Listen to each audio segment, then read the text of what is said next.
Hello, আসসালামু আলাইকুম viewers. তো আপনারা অনেকেই বাগান করতে চান কিন্তু সঠিক জাত পান না যে কোন জাতের বাগানটা আমরা করব। তো তাদের জন্য এই ভিডিওটা, আজকের ভিডিওটা সম্পূর্ণ দেখবেন, তাহলে আপনারা বাগানের সম্পর্কে একটা ধারণা পাবেন। তো আমি কিছুদিন আগে অবশ্য আপনাকে দেখাইছিলাম যে আমরা কিছু মালটা গাছ রোপণ করতেছি আমাদের বাগানে। তো দেখেন মালটার সাইজটা দেখেন। আর প্রথমে মালটার পিছনটা একটু দেখাই দিই যে এখানে কিন্তু কোনো পয়সার দাগ নাই। দেখেন, আপনারা কিন্তু বলতে পারেন এটা বাড়িয়ন মালটা, কিন্তু আসলে না। এখানে বিষয়টা হচ্ছে এই যে এটা বাড়িয়ন মালটা না, এটা হচ্ছে আপনার হলুদ মরক্কো মালটা। তো এটা কিন্তু পয়সার দাগ নাই, প্রথমে আপনাদেরকে দেখালাম। আর গাছটার ধরন দেখেন যে কি পরিমাণ ধরছে। আর গাছের মাথা কিন্তু আমরা কেটে দিয়েছি, দেখেন কোনো ডালের কিন্তু মাথা পাবেন না, কারণ গাছে যখন ফল আসে এই ফলটা যখন শক্তি অতিরিক্ত পাওয়ার কারণে আমরা এই মাথা কেটে দিই, যাতে গাছের এই ফলটা বড় হয় দ্রুত আর কি। দেখেন যে পরিমাণ বড় হয়েছে, এই সাইজের মালটা কিন্তু আপাতত কারো কাছে নাই, আমি যতটুকু জানি। এত বড় মালটা কিন্তু কারো কাছে নাই, কি বড় বড় মালটা হয়েছে। আর গাছের পাতাও দেখেন, পাতাগুলো দেখলে কিন্তু চিনবেন, আপনারা যারা চেনেন গাছের পাতা দেখলেও চিনবেন কিন্তু এটা কিন্তু মরক্কো মালটা। আর গাছের সাইজ দেখেন, সবগুলো মালটা কি পরিমাণ সাইজ। তো এদিকে আসেন আপনাদেরকে আরো দেখাই। এখানে কিন্তু প্রচুর ধরে আছে বাগানে, পুরো বাগানটা দেখেন কি পরিমাণ ধরে আছে। তো আমরা কিন্তু প্রতিটা গাছের, এই দেখেন এখানেও একটা গাছ আছে, তো প্রতিটা গাছের কিন্তু আমরা হচ্ছে করে দিই বা মাথা কাটে দিছি। এই যে মাথার থেকে, এখান থেকে কাটে দিছি।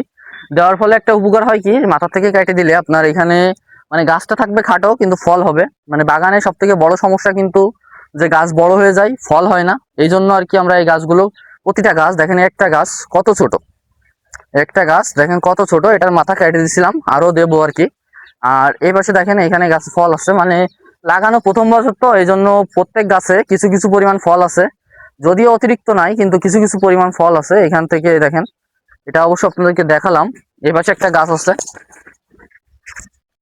এই দেখেন গাছটা দেখলে কিন্তু আসলে ফল নেওয়া উচিত না, গাছে কিন্তু ফল নেওয়া উচিত না। এই যে কত বড় বড় মালটা দেখেন, গাছে কিন্তু এই অবস্থায় ফল নেওয়া উচিত না, তবুও আমরা নিচ্ছি কারণ আমাদের এই গাছগুলো ফল কিছুটা দেখানোর প্রয়োজন আছে মানুষকে। আর এই জন্য আপনাদেরকে প্রথমে যেটা দেখাচ্ছিলাম সেটাই আসি। দেখেন বাগানের মধ্যে কিন্তু সব থেকে বেশি আর কি এই গাছটাই ধরছে, যেটা আপনাদেরকে দেখাচ্ছিলাম। দেখেন এই গাছটার পুরো চারিপাশ আপনাদেরকে যদি দেখায় একটু ক্লোজে নিয়ে আসলে, পুরো চারিপাশ আর গাছের মাথায় দেখেন কি পরিমাণ ধরে আছে। এই গাছটা আর কি সব থেকে বেশি ফল রাখা হয়েছে বা ধরছে, যাতে আমরা ভিডিও করতে পারি বা আপনাদেরকে জাত সম্পর্কে জানাইতে পারি কি পরিমাণ ফল ধরছে। দেখেন, তো আপনারা যারা যারা আমাদের কাছ থেকে এই মরক্কো জাতের চারা সংগ্রহ করতে চান অবশ্যই যোগাযোগ করবেন। আর আপনার সরাসরি বাগানে এসে বাগান দেখেও নিতে পারেন, সমস্যা নাই।